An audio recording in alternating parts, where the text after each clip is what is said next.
నమస్తే రమగారు. నమస్తే జయ. మంచి సరదా కథ చెప్పండి రమగారు. చందమామ కథ చెప్తాం. ఓకే. ఇది ఏదో వేరే దేశపు కథ, కానీ బాగుంది. ఒక ఊళ్ళో, ఆ ఊరు ఏంటంటే పొలాలు అవి ఆ ఊళ్ళో ఉన్న పేద రైతులకి, పేద అంటే పని చేయగలిగే వాళ్ళకి దీన్ని ఏమంటారు, మక్తాకి ఇవ్వటం. మక్తాక అంటాం మరి మా ఊళ్ళలో ఏమంటారు దాన్ని? కౌలుకి ఇవ్వటం. కౌలుకి ఇవ్వటం, మక్తా. కౌలు అంటారు కదా, కౌలు అంటారు. మా ఊర్లో కౌలు అని అంటారు. మక్తాకి చేశారనే చెప్తారు. ఓకే. కౌలుకి ఇవ్వటం ఇప్పుడు కౌలు అంటున్నారు. మా చిన్నప్పుడు మక్తానే అనేవాళ్ళు. ఏమిటో అది నాకు బాగా తెలీదు. ఆ మక్తా పదమే గుర్తుంది. సరే, కౌలుకి ఇచ్చేవాళ్ళు. ఆ ఊళ్ళో ఒక భూస్వామి ఉండేవాడు. అతను కొంచెం దుర్మార్గుడు.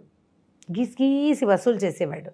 వానలు పడ్డా ఏదైనా అదైనా సరే పాత బాకీ కింద కట్టుకుంటాను, తర్వాత అది ఉంచు, వచ్చే సంవత్సరం తీర్చాలి, అలా చెప్పేవాడు అనమాట.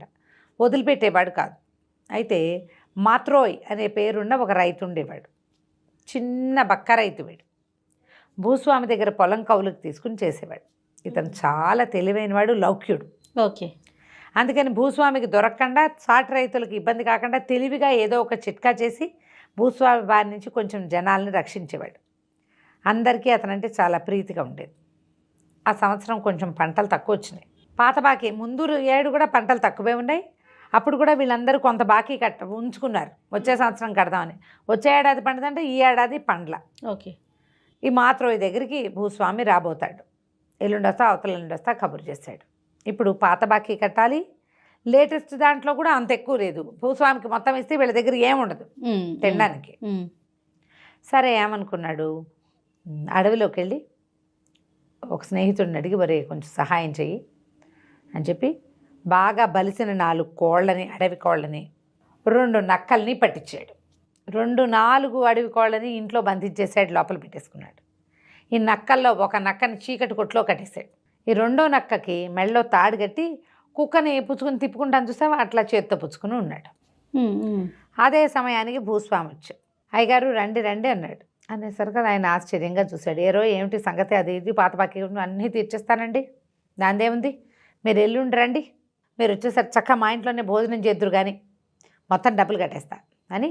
ఒరే, నువ్వు వెళ్ళి 4 మంచి కోళ్ళు పట్టరా, హాయిగారు ఎల్లుండి విందుకి అని చెప్పి మెడలో ఉన్న తాడు ఊడదీశాడు నక్కది. అంతకుముందే ఆయన అడిగాడు, ఇదేమిటి ఇట్లా పట్టు తిరుగుతున్నావు, అది పారిపోతుంది కదా అన్నాడు. నక్కని పట్టు తిరిగితే పారిపోతుంది అని. అదే, ఏం కాదండి అన్నాడు. ఈ వాక్యాలు చెప్పాడు. ఇప్పుడు వెళ్ళి 4 బలిసిన కోళ్ళు పట్టరా, అయ్యగారికి ఎల్లుండి విందుకి అన్నాడు అని చెప్పి దాని మెడలో తాడు తీసి దాని నడు మీద ఒక దెబ్బ కొట్టాడు. అది పరిగెత్తుకుంటూ బతుకు జీవుడా అని పారిపోయింది. నేను తెల్లబోయాడు. ఏమిట్రా నువ్వు, నక్క తెస్తుందా కోళ్ళు, దాని దారిని అది పారిపోతున్నాను? కాదండి, దీంట్లో ఒక మహత్యం ఉన్న నక్కది, అది పట్టుకొస్తుంది కోళ్ళని, మీరు వద్దురుగాని అన్నాడు. ఆయన ఆశ్చర్యపోయాడు. ఏమిటి, నక్కని కోళ్ళని తెమ్మని పంపించాడా? నక్క కోళ్ళని పట్టుకొస్తుంది, పాయింటే, తింటుంది, అది వీడికెందుకు తెచ్చిస్తుంది? ఎల్లుండి వచ్చాడు. వచ్చేసరికి బలిసిన 4 కోళ్ళు ఉన్నాయిగా ఇంత దగ్గర, 4 కోళ్ళని వండించి మంచి మసాలా పెట్టి చక్కగా కూర వండించాడు. ఆ కూర వాసనలో ఆయన రాకముందే, ఇంట్లోకి రాకముందే వాసన వస్తుంది. మాత్రోయి మామూలు వాడు కోళ్ళని వండించేసేంత సీన్ లేదు వాడికి. ఇప్పుడు మొన్న ఒక నక్కని పంపాడు. ఒకవేళ అది కానీ తెచ్చిందా అనిపించింది దీనికి. లోపలికి వస్తూనే ఘుమఘుమలాడిపోతుంది ఇల్లంతా. భోజనానికి కూర్చున్నారు. ఏది ఆ నక్క, ఇక కోళ్ళు తెచ్చింది, దాన్ని కూడా తీసుకురా, అది కూడా మనతో పాటు తింటుంది అన్నాడు. అనేసరికల్లా లోపల నుంచి నక్కని తీసుకొచ్చాడు. 2వ నక్క ఉంది కదా, దాన్ని దాచాడు. ఈయనకేం తెలుసు 2 నక్కలు ఉన్నాయని. దాన్ని కూర్చోబెట్టి దానికి కట్టాడు, దానికి అన్నం పెట్టాడు. పెట్టేసరికల్లా ఆయన అన్నాడు, ఏమిట్రా ఇలాగే నిజంగా నక్క భలే తెచ్చింది, ఎలా నేర్పించావు ఏంటండి, ఇది ఒక మహత్యం గల నక్కండి, మరి ఇది అలాగే తెస్తుంది అన్నాడు. అనేసరికల్లా ఈయన ఏమన్నాడు, ఈ నక్కని నాకు ఇచ్చేద్దు అన్నాడు. 1000 తులాల వెండి ఇస్తానన్నట్టు. 1000 తులాల వెండి ఇస్తానంటే వీడు ఒప్పుకోవాలి. అబ్బే భలేవారండి, 1000 తులాలు వెండి ఏమిటి, మీ వెండక్కర్లేదు, మీ తాలూకు బాకీ పాత బాకీ అన్నీ తీర్చిపారేస్తాను నేను అన్నాడు. అనేసరికల్లా ఆయన ఒప్పుకోలే.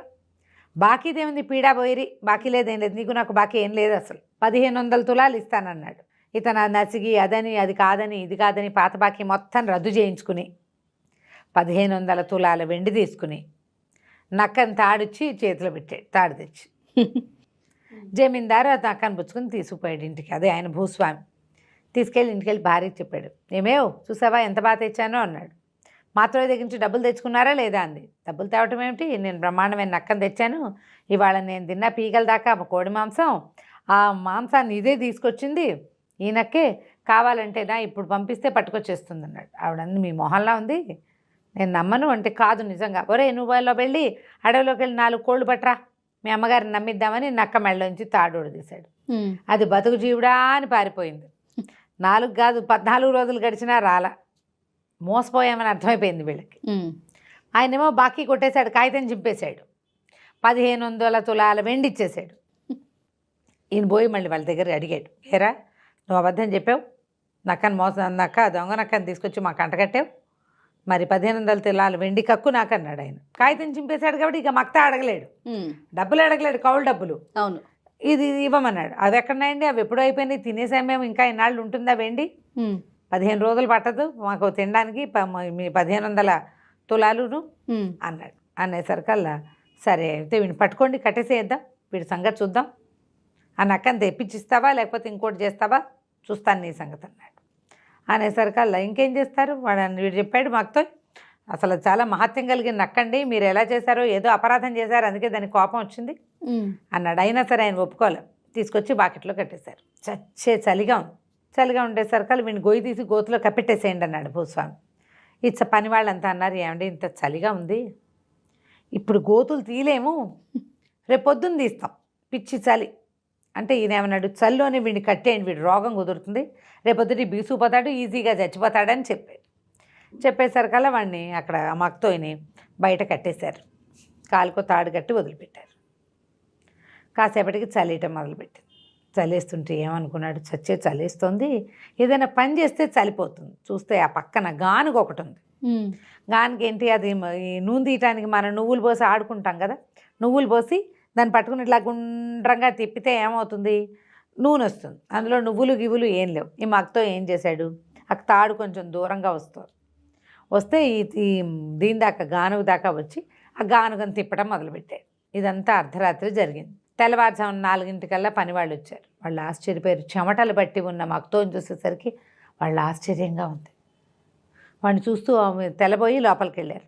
ఎరా వచ్చారా, చచ్చాడా వాడు అన్నాడు. చచ్చటం ఏంటండి, వాడు ఇంత చల్లో మేము స్వెటర్లు వేసుకుని చచ్చి చెడి వస్తే వాడు పోయి శుభ్రంగా చెమటలు కక్కుతున్నాడండి, చెమటలు పోసేసినాయి వాడి ఒళ్ళంతటా. ఆశ్చర్యపడి చల్లో చెమటలు పోయటం ఏంట్రా, వాడు అప్పటిదాకా పరిగెత్తాడు, చెమట పోయికి ఏం చేస్తుంది. అవును, ఈయన బయటకు వచ్చాడు. ఏరా నీకు చల్లట్లేదండి, చల్లెక్కడండి, ఫు అనుభూతుకున్నాడు. చెమటలు ముచ్చెమటలు ఉన్నాయి ఒళ్ళంతా. ఎటా చెమటలు పోసినాడు చల్లో నీకంటే, ఈ చొక్కా మహత్యం అండి, మా 3 తరాల నుంచి ఈ చొక్కా వస్తుంది, మా తాతల నాటి నుంచి అన్నాడు. అదేంటి నిజం, ఆ చలి ఇదా అన్నాడు. ఎక్కడిస్తుంది చూడండి చలి చెమటలు అని ఇట్లా చెమటలు తీసి ఇట్లా చల్లాడు. ఆయన ఆశ్చర్యపోయాడు. ఊరిని భలే ఉందిరా అని, మరేమిటి చొక్కా ఇచ్చే నాకు అన్నాడు. నేనేమనండి, మహత్యం గల నక్కను తెచ్చిస్తే మీరు దానికి ఏదో చేసి దాన్ని పంపేశారు, అంతకంటే మహత్తు కలిగిన తాతల చొక్కా ఇది, నేను ఏమనండి అంటే ఈయన మళ్ళీ 1500 తులాలు వెండిస్తానన్నాడు. ఆ పాత చొక్కా అంగీ లాంటిది అది పుచ్చుకుని వాడిని వదిలేశాడు. ఆ 1500 పుచ్చుకుని వెళ్ళి ఇంటికి వెళ్ళిపోయాడు. ఈయనేం చేశాడు, మర్నాడు రాజు అత్తవారింట్లో ఏదో పార్టీ ఉంటే తన చలికొట్టు గిలికొట్టు అన్నీ పక్కన పెట్టి ఆ పాత చొక్కా వేసుకుని వెళ్ళాడు. వెళ్ళేసరికి అందరూ నవ్వారు. చలేసి చచ్చాడు ఆయన. అదొక పల్చటి మామూలు చొక్కా, దాంట్లో చలేదు, చలికాలం అక్కడంతా మంచు కురిసేది.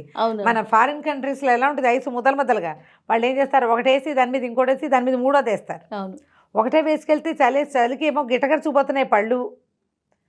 పాత చొక్కా చూసి అందరూ ఎక్కిరిస్తారు. పరువు పోయింది, ఆయనకు ఒళ్ళు మండిపోయింది. దొంగ వెధవ వాడు మళ్ళీ మోసం చేశాడు, పట్టుకురండి రా వాడిని అన్నారు. సరే 4 పాలేడు పోయి పట్టుకొచ్చారు. 1500 3000 తులాల వెండి నొక్కేశాడు. ఈసారి ఏం చేశారు, నేను వీడిని ఇట్లా కాదని ఒక గోను సంచిలో కట్టేసి సముద్ర తీరాన ఎత్తుగా ఉంది వాళ్ళ ఇది, ఆ కొసకి ఒక చెట్టుకేసి కట్టేశారు. వాడిని పైనుంచి ఒక్క తాడుతో ఒక్క వేటితోటి దాన్ని ఆ సంచిని పడగొట్టేస్తే అది పోయి ఎగురుకుంటూ సముద్రంలో పడుతుంది, వాడికి శాస్త్రి జరుగుతుంది అని కట్టేశారు. కట్టేసరికల్లా వాడు ఏమన్నాడు, పాలేది కట్టడం, వీడిని లాక్కు రావడం, వాడు విదిలించుకుంటుంటే వాడిని కట్టడం, వీడిని ఎక్కి చెట్టు కట్టడం అని పనులు కదా. పనివాడు అన్నాడు, ఈ కార్యక్రమం ఇప్పుడు ఎందుకండి, ఆకలిస్తుంది, అన్నం తినొద్దామా అని అడిగాడు. యజమాని సరే రా, నాకు కూడా ఆకలిస్తుంది, సరే ఎలా కట్టిపడేది, వాడెక్కడికి పోతాడు, వంటింటి కుందేలు అనుకుని పద అని ఇద్దరు కలిసి అన్నం తినడానికి పోయారు. వాళ్ళు వెళ్ళగానే వీడు అరవటం మొదలుపెట్టాడు, రక్షించండి, ఎవరున్నారు ఎవరున్నారు ఎవరున్నారంటే అదే సమయానికి భూస్వామి మావగారు కూతురుని చూడడానికి వాళ్ళ ఇంటికి వస్తున్నాడు. ఆయన సముద్ర తీరపు వైపు ఉన్న మెట్ల మీద నుంచి ఎక్కుతున్నాడు. ఆ గొంతు వినపడేసరికి కదా, ఎవర్రా అది ఎవరది ఎవరది అని కేకేశాడు. మక్తో గుర్తుపెట్టాడు ఈ వాయిస్ ఎవరిదో గుర్తుపెట్టాడు. ఆయనకి భూస్వామి మావగారికి కొంచెం గూనుంది. బాబు రండి దగ్గరికి రండి దగ్గరికి రండి అని పిలిచాడు. చెట్టు కొసన కట్టేసి ఉన్నటువంటి వీడిని చూశాడు ఆయన. చెట్టుకో పక్కన కట్టేశారు ఇట్లా కిందకి. దాన్ని కొడితే వీడు పోయి చెరులో పడతాడనమాట సముద్రంలో ఎత్తుమించి. ఎవర్రా నువ్వు ఎవరు కట్టేశారు నువ్వు ఏమిటన్నాడు. అదేనండి బాబు గూనుందండి, గూనికి రిపేర్కి ఏమో వైద్యుడు చెప్పాడు, ఇట్లా గోను సంచిలో వేసి వేళ్లాడేస్తే గూను తగ్గుతుందని చాలాసేపు అయింది, మా వాళ్ళు తినడానికి పోయారు, వైద్యుడు సలహా ప్రకారం కట్టేశారు, నాకు ఆకలిస్తుంది ఎవరైనా దింపుతారేమోనని కేకేశానండి, వాళ్ళు ఎక్కడున్నారో కనపడక అన్నాడు. అనగానే ఆయన ఆశ్చర్యపోయి నిజంట్రా గూను తగ్గుతుందంటే ఏమోనండి తగ్గిందో లేదో నాకు తెలీదు, దింపండి చూద్దామన్నాడు. ఆయన ఏం చేసేట తాడు లాక్కెట్టారు కదా, ఆ తాడు దింపి వీని దగ్గరికి లాక్కున్నాడు. దగ్గరికి లాగి సంచిలోంచి తీస్తే టైం అని ఉంచున్నాడు కడ్డీలాగా. వాడు 30 ఏళ్ల కుర్రాడు. దాంతో ఈయన ఒరే నీ గూను లేదు రోయ్ అన్నాడు. అవునండి ఒరే నన్ను కూడా కట్టేరా బాబు అంటే, కాదండి వైద్యుడు ఒప్పుకోడంటే, కాదు నీకు 1000 తులాలు వెండిస్తా అని చెప్పి ఆయన సంచి పుచ్చుకొచ్చాడు. సంచిలోంచి కేజీ ఉన్నటువంటి అది ఇంత వెండి ముద్దని ఎత్తి చేతులు పెట్టాడు. ఈ ముద్ద పట్టుకెళ్ళు నన్ను ఇందులో కట్టి అనగానే వీడేం చేశాడు, ఆ ముసలాయన్ని అందులో కూర్చోబెట్టి కట్టేసేసి ఆ వెండి ముద్ద పుచ్చుకుని తన దారిని తను వెళ్ళిపోయాడు. భోజనం చేసి వచ్చినటువంటి భూస్వామి ఆయన పనివాడు ఇద్దరు కలిసి ఒకే ఒక్క కత్తివేటుకి ఆ సంచిలో ఉన్న మనిషిని సముద్రంలో పడేశారు. రామా ఇంకేం చేస్తారు అయ్యింది. అక్కడి నుంచి ఏమైంది, ఒక 15 రోజుల పాటు వీడు కనపడలే. అయితే భూస్వామి మామగారు ఏమయ్యాడు అని వాళ్ళు వెతుక్కుంటూనే ఉన్నారు. ఆయన మోసుకొచ్చిన సంచి ఇక్కడే ఉంది. ఆయన ఏమయ్యాడో ఎవరికీ తెలియదు.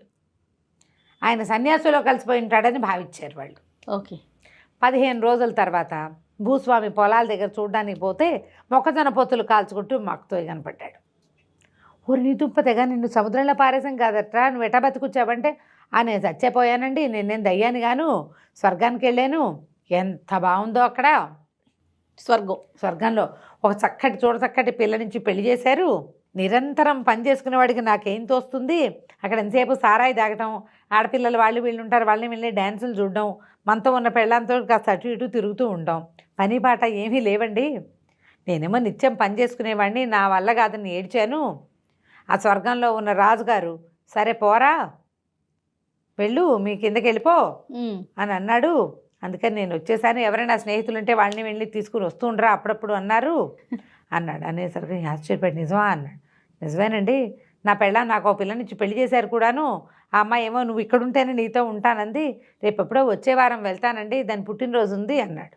అనేసరికి ఆశ్చర్యపడి వీడు వెర్రి వెదవా ఇక్కడ ఏం ఉద్ధరించడానికి వచ్చాడు, హాయిగా 4 ఆడపిల్లలను పెట్టుకుని హాయిగా ఉండక అక్కడ 4 అబ్బాయిలు ఉంటాయి వాళ్ళతో ఉండొచ్చు కదా అని అనుకుని, ఏరా నేను నీకు మంచి స్నేహితుడిని కాదుట్రా అన్నారు. ఎందుకు కాదండి మీరు చాలా మంచి స్నేహితుడు, మరి నీకు స్వర్గంలో ఉన్న రాజుగారు ఎవరైనా తీసుకురమ్మన్నాడు కదా, నన్ను తీసుకెళ్ళచ్చు కాదుట్రా అన్నాడు. దానికేమండి తప్పకుండా మా ఆవిడ పుట్టినరోజు వస్తుంది కదా స్వర్గంలో ఆవిడది, అప్పుడు వెళ్దాంలేండి అన్నాడు.